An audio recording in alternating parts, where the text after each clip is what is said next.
So we are doing the Deadbug taps. You've probably heard of the Deadbug, right? But you probably haven't heard of Deadbug taps. Deadbug taps. I've been shooting for a while today, so bear with my mouth.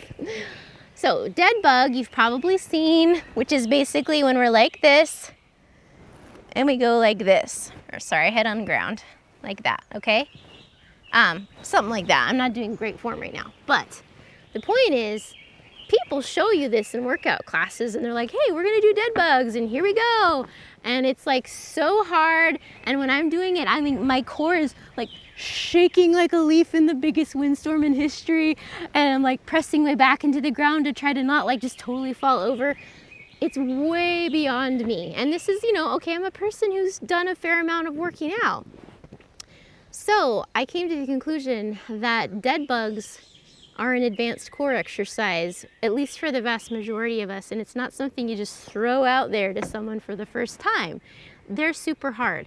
So I feel personally that almost none of you, because I myself also could not do these to begin with proper form, we can't start with a full-on dead bug. So I created the little Deadbug tap version, okay? So this is gonna be a version to break us into doing the dead bugs, but it will be easier. And it's really important with, especially like with all exercises, but especially with these core exercises, the goal with these is to keep the core still while we move the legs and or arms. That's the whole point, keeping that spine neutral. Totally different than things like sit-ups where we're like actually bending at the spine and stuff, right? So we're not talking about that.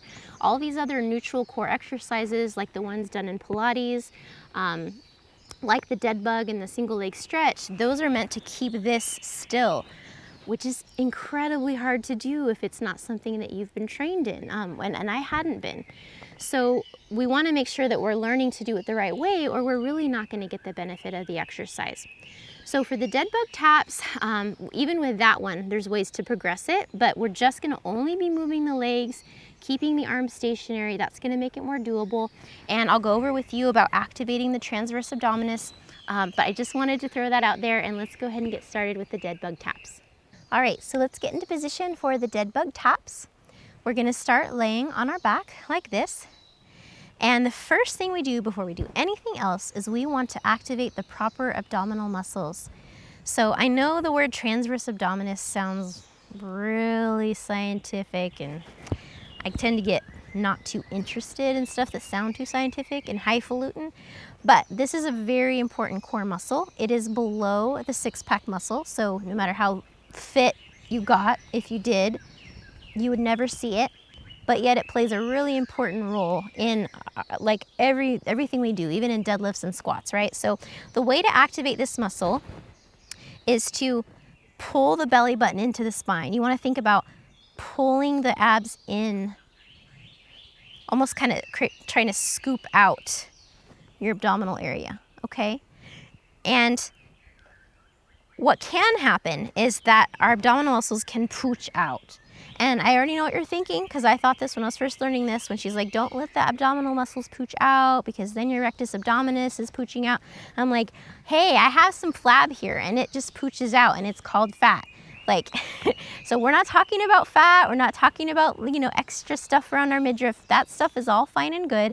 The point is that no matter the size of our midriff right now, we can all pull in, right? So those are those muscles underneath. They can pull in. So that's what you want to do. And the idea is that when we get into position and do the exercise, you want to maintain that pulled in sensation of the abs, okay? So when I lift my legs into position, this should stay pulled in feeling. And I actually put my hands here to start when I was first learning the exercise to make sure. And if you lose it, here, let me show you. So here's my abdominal muscles pooched out and then pulled in. Does that look different?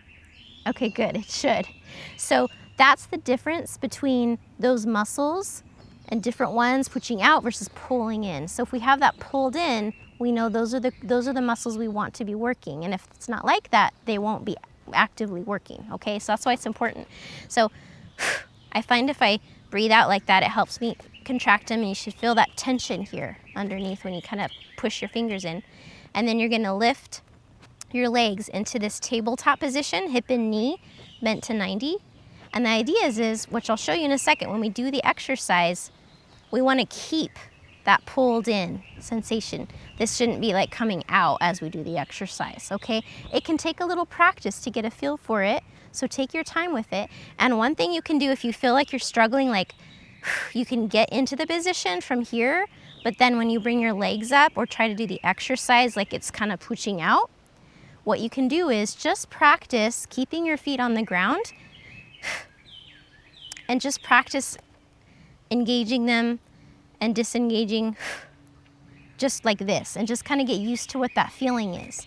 And then practice getting into position and maintaining it before you proceed with the exercise, okay? And you'll totally get a feel for it after a while.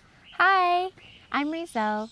If you're a woman in your over 40s like myself, and you know that you should be incorporating some resistance training in your life as you get older, but you have felt overwhelmed by knowing how to do proper form and worrying that you're going to hurt yourself, I create in-depth tutorials like this. And additionally, over on my blog, I go into more detail, common mistakes to avoid, ways to make the movement easier so you can build up, ways to make it more challenging. If you like my style of teaching and you'd like to continue learning with me, come on over to my website at inspirefulwomen.com. Okay, so I harbored on that. Harbored on that? No, I forgot the word. But anyway, I hampered on that. No, that's not the right word either. Harped, thank you. I harped on that enough. I knew it was a word that started with H. Okay, so we've got that. I'm gonna put my shirt down now. Once you've got that all figured out, you're going to put both legs one at a time into that tabletop position. And we wanna have that neutral spine where we can fit 1 or 2 fingers between our low back and the floor, okay? So we're not tilted like this, like an arched spine and the pelvis tilted down. We're not like that, but we're also not rolled back so that we have like a flat back, you know, and a tucked butt. We're not like that either, okay? So we just wanna have those engaged abs and that neutral spine just kinda like this, okay? All right, now to start this movement, eventually we're gonna have our arms in the air, but to start, let's just start by actually digging our fingers here into the sides of our lower abdomen so we can feel those muscles being engaged. Okay, that's how I started doing this. Then from here, to do the movement, we're just gonna be tapping our legs down to the ground. And again, because this is a gradual process, the whole way that you can gauge what your strength level is you want to be able to keep your torso here and your pelvis totally still as you move your leg. So when you start, you're not gonna be probably tapping down to the ground to begin with. I wasn't. So when I started, I was basically going like this, just a little bit. And you're just trying to make sure that this abdomen here is staying at the same level, that it's not kind of pooching out and arching the spine as we move the leg down. This is all staying nice and tight. It's not moving. We're only moving at the hip joint with the leg. And once we feel like we can stay nice and still in here, and we feel the work being done on the top of the core, this top side, we don't want to be feeling a lot of work in our low back. If we're feeling a lot of pulling on the low back, we need to scale it back a bit, you know, maybe even just hold the position. Okay, this is the muscles we should feel working. Okay, once we're super stable doing that, we can start to reach the bent leg down a little bit further, as long as we can still keep that torso and pelvis totally still, like so, okay? Now, at some point, when you feel like you got a feel for this, you can go ahead and put your arms in the air. This is kind of a, you know, getting ready, getting closer to doing the regular dead bug. We're gonna keep our hands in the air while we move just the legs, like this. As you get stronger, you can start tapping down to the floor. And wow, it's very hard to talk while doing this movement. So don't do that. Now, even though right now we're keeping a bent leg, the reason for the bent leg is that the closer our limbs are to our body, to our core, the easier it'll be. And then, you know, if our arms go overhead or the leg extends out, then it's called a lever arm. It gets, you know, just like if you hold a bag of flour out versus close to you, it feels heavier, right? So this is heavier for the core to like hold versus keeping it closer. So that's why we've got the bent leg. But the goal is to work on extending the leg, not just down to the ground, but extending it out further from the body. So as you get stronger, you might be starting with a very bent leg with the taps, right, like that. But you can also work on extending it out further so that we're kind of slightly unbending the knee a bit more as you get stronger. Okay, so this should feel, if you're new to these neutral spine core exercises, it should feel hard. This is hard.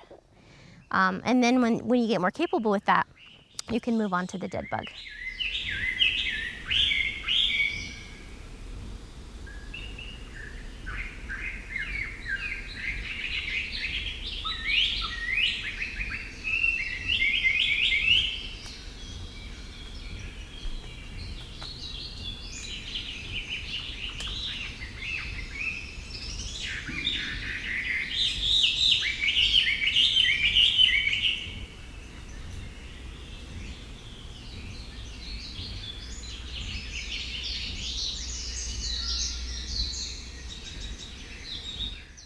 Thanks for being with me today, ladies. Once again, I'm Razel, and if you are a woman in your over 40s and you'd like to do full-length workouts using these different exercises that I teach, I create that. And I not only create them, but I do them in beautiful outdoor settings like this.